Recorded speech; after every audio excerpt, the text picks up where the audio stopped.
The Miami Dolphins entered Week 14 with everything on the line. Facing the New York Jets, a team they were expected to beat, it was all about keeping playoff hopes alive. It wasn't going to be easy, and as it turned out, it wasn't. The Dolphins needed every ounce of effort, every play, and even a touch of overtime magic to pull out a 32-26 win. This wasn't just a game, it was a battle for survival. The offense was the heartbeat of this victory. From the very beginning, they showed up with intent and precision. Every possession in the first half ended with points, a touchdown, and 3 field goals. It wasn't flashy, but it was efficient. In the second half, things slowed, but when the stakes were highest, they found a way. A touchdown late in the game tied it up, and another field goal ensured overtime. Then, in the extra period, they sealed it with a drive that left no room for error, a methodical touchdown that ended the Jets' hopes and kept Miami alive in the playoff hunt. Tua Tagovailoa was nothing short of spectacular. He threw for 331 yards, connected on 2 touchdowns, and avoided turnovers entirely. Not a single sack, not an interception, just a steady hand guiding the team through a high-pressure game. His connection with Tyreek Hill and Jalen Waddle was electric. Hill racked up 10 catches for 115 yards and a touchdown, while Waddle followed closely with 9 catches for 99 yards. Every time Tua dropped back to throw, there was a sense that something big was about to happen. These three were in sync in a way that made it feel like the Dolphins could overcome anything. However, not every part of the offense clicked. The rushing attack was essentially non-existent, with 19 carries producing just 44 yards. That's an average of 2.3 yards per carry, which is, frankly, unacceptable. Sure, Raheem Mostert wasn't available, but this kind of performance doesn't inspire confidence. The passing game carried the day, but relying on it this heavily week after week feels like a risk.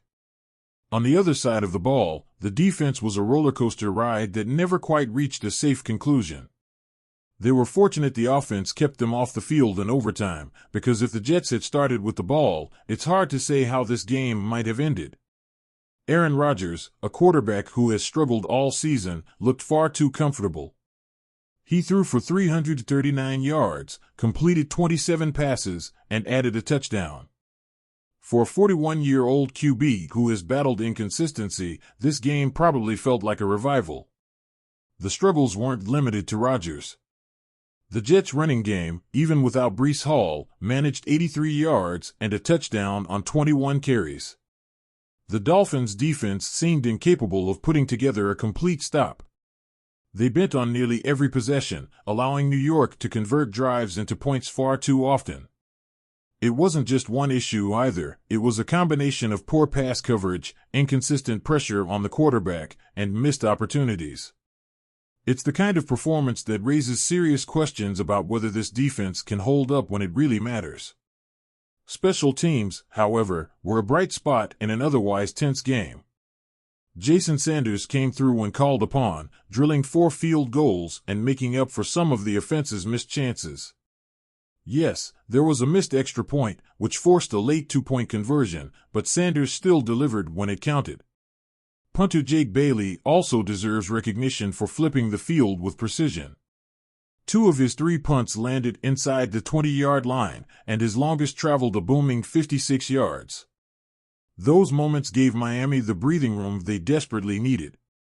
And then there was rookie returner Malik Washington. His kick returns, especially a 45-yard sprint late in the game, provided crucial momentum. Washington's contributions went beyond the stat sheet, they were the kind of sparks that shift the energy in a tight matchup. Without these special teams' efforts, the Dolphins might not have had the field position or momentum to seal the win. Coaching was a mixed bag. Mike McDaniel continues to impress with his offensive strategy. He knew when to take risks, converting both 4th down attempts and executing a critical 2-point conversion. His decisions reflected confidence and calculated aggression, and those calls paid off in a big way. The offense looked prepared, disciplined, and capable of handling the pressure. The same can't be said for the defense, though.